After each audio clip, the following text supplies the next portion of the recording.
So you can make a tax-free profit from the skyrocketing cost of UK government debt, and this is exactly how.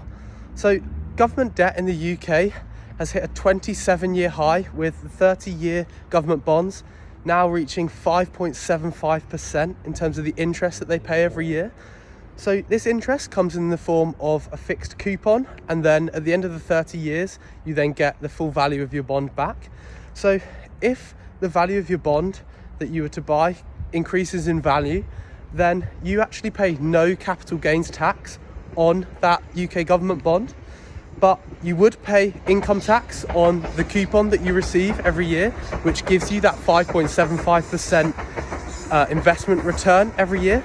However, there's a way to earn that completely tax-free as well, and that's by holding your government bond in a stocks and shares ISA. A stocks and shares ISA is simply just a wrapper that you can hold your investments in, which means that any gains that you make on these investments are completely exempt from capital gains tax, dividend tax, interest tax, and also income tax. So if you hold these government bonds in an investment ISA or a stocks and shares ISA, then you won't pay any tax on the gains. So you may also be wondering, well, why are the returns on UK government bonds so high at the moment? Well, it's mainly down to the fact that the UK has got very persistent inflation at the moment. In fact, the most out of any of the G7 nations that the UK usually compares itself to, along with also soaring levels of government debt, meaning that bond investors generally are having slightly less confidence than they would have done previously in the UK government's ability to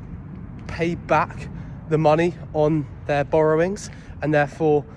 the value that investors are going to expect on these government bonds in terms of their returns is also going to increase. So this means, although the UK government is currently facing some issues with their finances at the moment, you can still profit in a tax-free way if you're smart about it.